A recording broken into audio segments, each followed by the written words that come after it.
So welcome back to my channel friends. आज का हमारा वीडियो ब्रेकियल प्लेक्सस इंजुरीज के ऊपर है एंड ब्रेकियल प्लेक्सस के ऊपर मेरा एक वीडियो ऑलरेडी आ चुका है जो कि मेरा फर्स्ट वीडियो था इस चैनल का and I thank you all very much for giving it a huge support. And आज का वीडियो हम ब्रेकियल प्लेक्सस के ऊपर कंटिन्यू करेंगे regarding the injuries, that is Klumpke's paralysis and the Erb's paralysis. So let's start the video. So let's start with our first topic, which is Erb's paralysis. Now, before we can start the Erb's paralysis, we should know what is the Erb's point. So, the Erb's point is a union of 6 nerves. The Erb's point is a union of 6 nerves in a region. So actually, even though we are calling it or we are naming it as Erb's point, it is actually not a point but a region where 6 nerves are uniting. So what are these 6 nerves? So the first is the C5 root, next is the C6 root, and this is the upper trunks. The C5 and the C6, they form the upper trunk, and this upper trunk will go and give the two divisions. One is the anterior division and the other is the posterior division.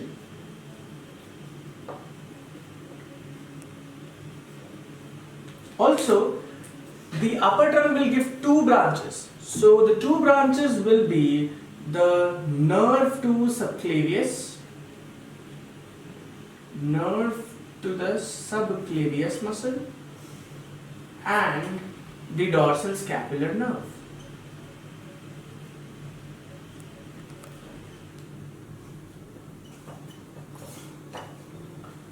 So this is the region. This is the region where the 6 nerves are uniting, and this is known as the Erb's point. So guys, if you have seen my previous video which is on the brachial plexus, it will be much more easier to understand this, and I will put the link in the comments in the description, and you can see the video of the brachial plexus also. So let's move on.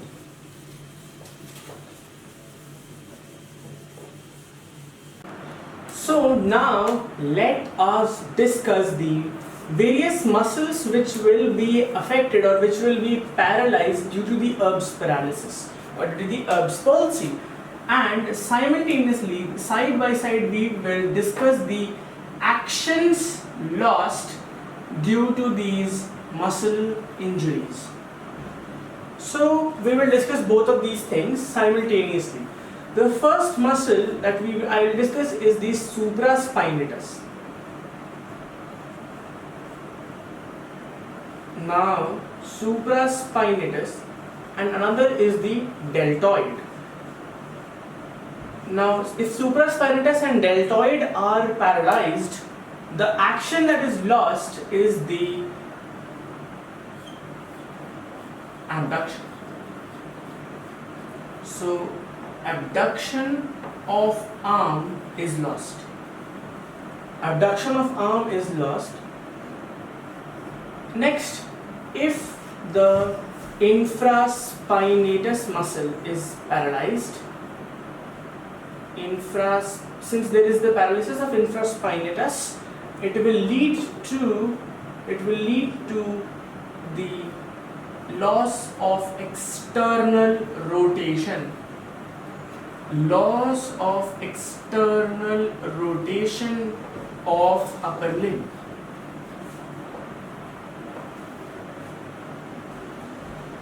The next is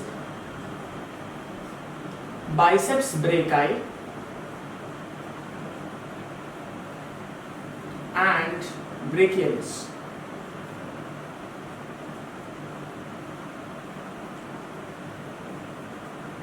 If these two muscles are affected, then the action that is affected or the action that is lost, that is the flexion of the elbow.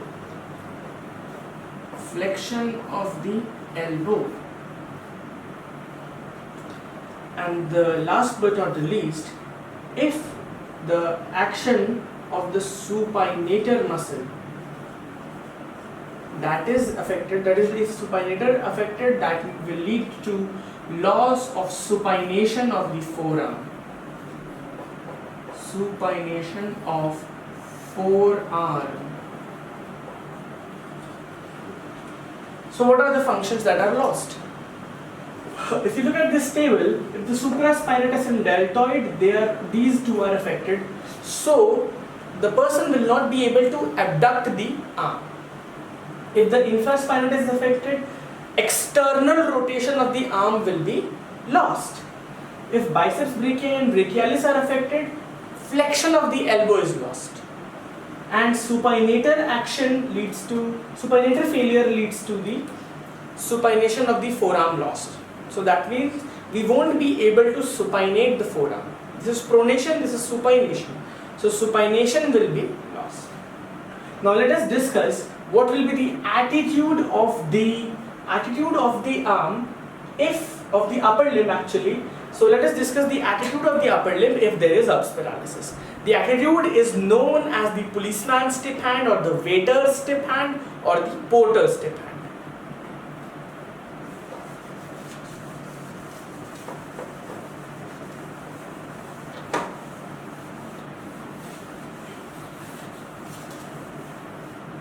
So the attitude will be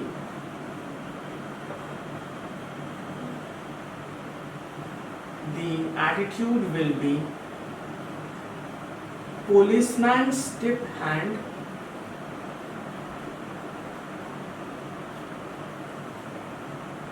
or the porter's tip hand or the waiter's tip hand.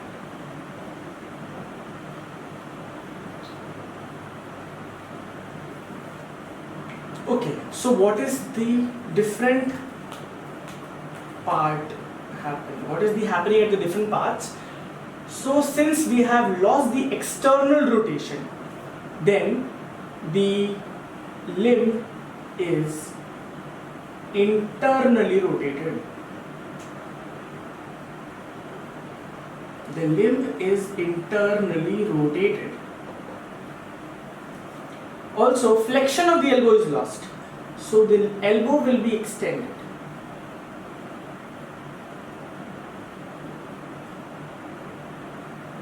Next, what happens? That the supination is lost, so the forearm is pronated.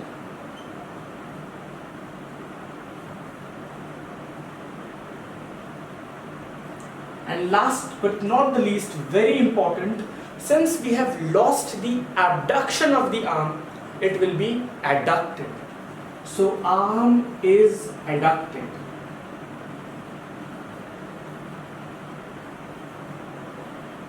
So these 4 points are very important, and this will lead to the attitude which is called as the policeman's tip hand or the porter's tip hand or the waiter's tip hand. Now, what will be the treatment? The treatment for this will be the aeroplane split. Actually, for brachial plexus injuries, be it the Erb's paralysis or the Klumpke's paralysis, which we are just going to discuss, both of them can be treated by the aeroplane split.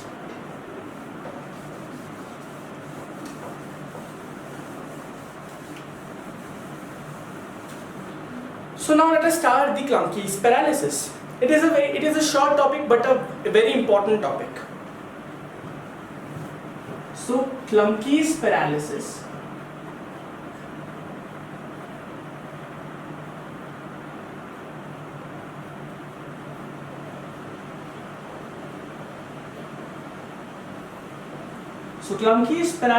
is actually the injury to the C8 and T1. Okay, so I forgot to tell you guys that the injury to the Erb's point is actually the C5, C6, as you have already known that. So it is known as the upper trunk injury, and this Klumpke's paralysis is the injury to the C8 and T1, and hence it is known as the lower trunk injury. So let us discuss this one. So the roots injured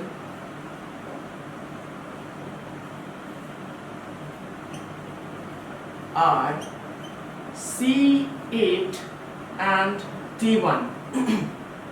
The roots injured are C8 and T1. What happens? The C8 and T1, the major supply of these two is to the lumbricals and the interossei and the rest of the intrinsic muscles of the palm. So intrinsic muscles of the hand majorly are supplied by C8 and T1, and here what happens is the lumbricals and interossei have one common function, which is the flexion at the metacarpophalangeal joint, and extension at the interphalangeal joints. But if the C8 and T1 are injured, what will happen? This will be reversed, actually due to the action of the antagonistic muscles. So what will happen at the metacarpophalangeal joints? There will be hyperextension, and at the interphalangeal joints there will be flexion.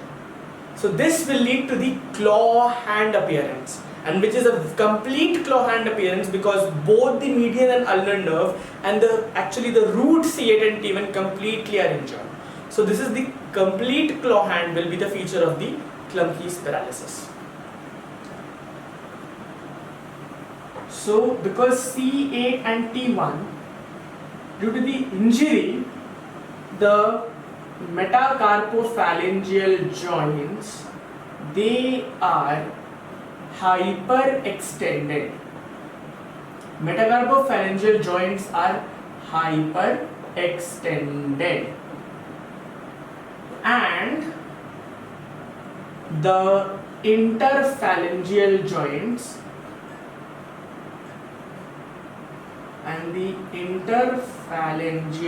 joints they are flexed. So what do we get? So as a combination of these two things, the feature is claw hand. The attitude is claw hand. That is the attitude.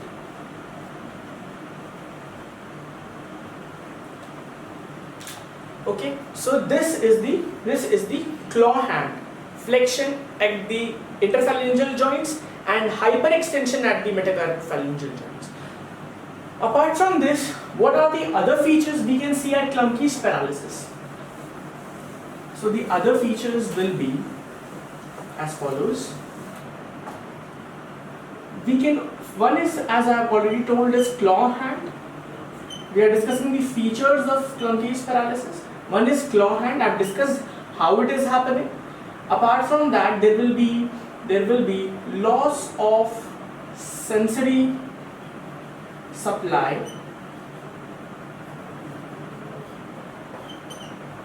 to the medial aspect of forearm,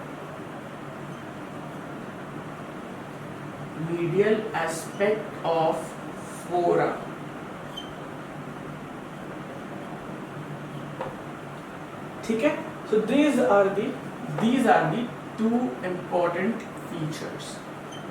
Apart from that, what happens that, as you all know, the T1 nerve is getting injured here, and the sympathetic supply or sympathetic stimulation outflow is the thoracolumbar outflow, and T1 is the first thoracic nerve, T1 nerve. So the thoracolumbar outflow, T1 outflow is affected. That will lead to the sympathetic stimulation affected in the head and neck area or the face area in particular. So that is known as the Horner's syndrome, which you all must be knowing. So we will also see the Horner's syndrome.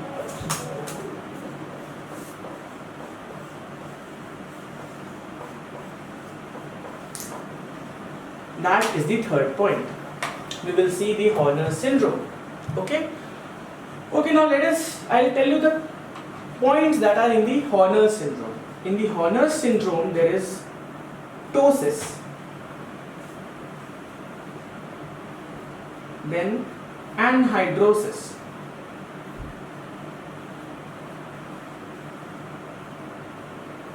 then enophthalmos,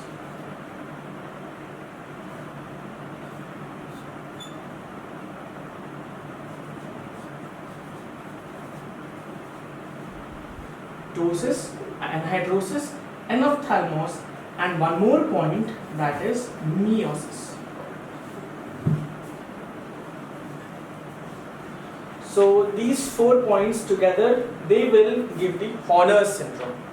So this was the Klumpke's paralysis, and we have discussed the Erb's paralysis as well as the Klumpke's paralysis, which are the two major injuries of the brachial plexus.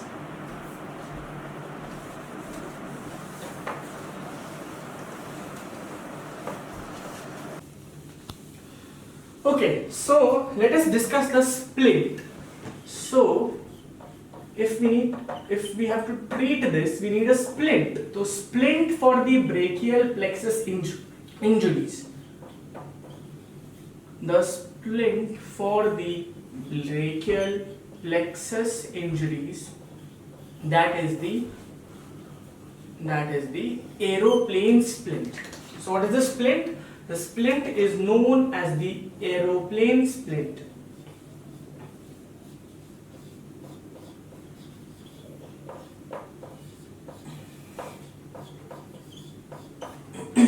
Okay, so I'll tell you one more important point over here, which is regarding the Erb's palsy. So the important point is that the Erb's palsy is actually the most common.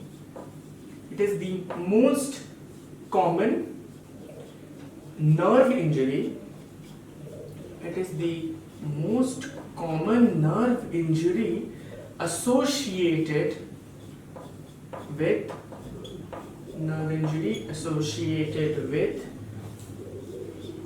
birth or with delivery. It is the most common nerve injury associated with delivery. So this is the Klumpke's paralysis, and we have discussed the Klumpke's paralysis as well as the Erb's paralysis. So we'll give a quick recap. So what is Erb's paralysis? Erb's paralysis is the upper trunk injury, that is the C5, C6 injury. And what is the attitude or the deformity? That is the policeman's tip hand or the waiter's tip hand, also known as the porter's tip hand. So what happens in it? The forearm is pronated, the arm is adducted, the forearm is pronated, arm is adducted, the limb is the internally rotated, and also we will have the elbow extended. So this will give the deformity of policeman's tip hand. In Klumpke's paralysis, we will see claw hand, complete claw hand, along with there can be sensory supply loss in the medial aspect of the forearm and in the hand also medial aspect. Apart from that, we can also see the Horner's syndrome, which is ptosis, anhidrosis, meiosis, and enophthalmos. So this is what all about the brachial plexus injuries, and I'll meet you next in the next video, which will be upon the arterial supply of the superior extremity. Okay, so the blood supply of the superior extremity will be my next video, and thank you so much for watching this video. Please subscribe to my channel, and also please like and share this video, and comment down in the section below, comment section, regarding what topics in the future you want to see. Thank you so much.